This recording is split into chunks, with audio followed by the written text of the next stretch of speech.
let's fill those 10 minutes with love and happiness. Exactly. Good attitude. Um, so there is a video that is in the new availability on Netflix. And it is a documentary about the adult industry.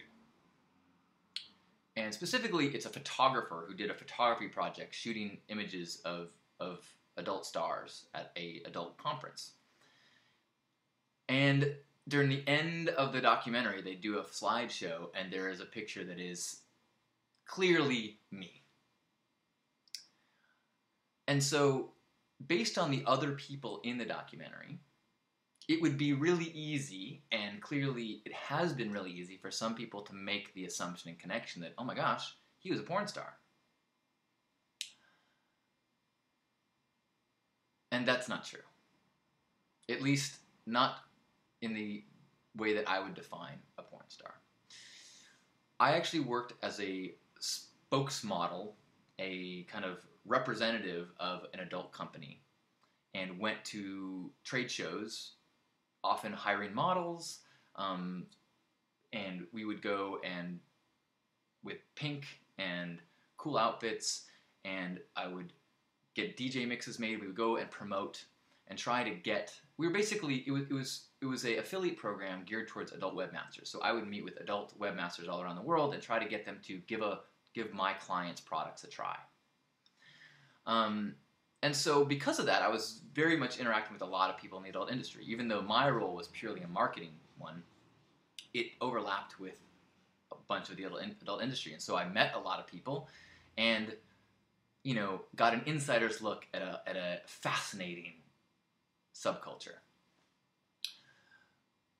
A subculture that, because of its extremities, invites interesting people, some of which are bottom feeders, some of which are freedom addicts. And so I got to meet, the people that I worked for were these British guys that then left England, lived in St. Martin on this huge compound, then moved to Barcelona. And so I would go to have, meetings with them in these exotic places, and then go to conferences, and these guys were geniuses. And to them, it was like what they were selling was irrelevant.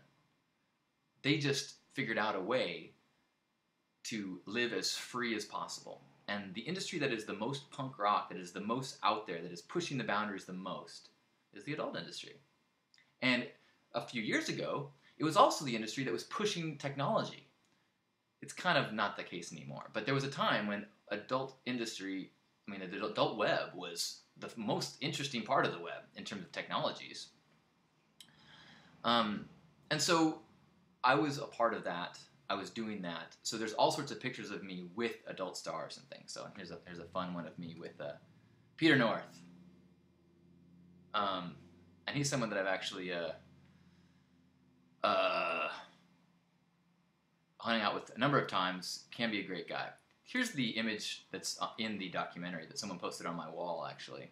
You can see, look at that. It's me. Yeah, clearly that's me. But it's a still shot. It's in this book that they made. But I was at the conference, not as a porn star. I was there as a promoter.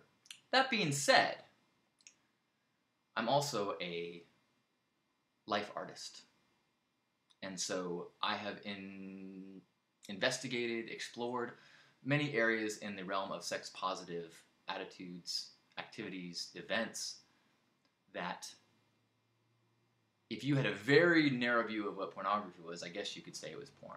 I have been naked publicly. I have fallen in love and shared my love story and sex life with the world. I have never been paid by a porn company to have sex. I've never had sex with anyone other than my lover while on camera. So I've shared my sexuality. That's a lot different than being a porn star.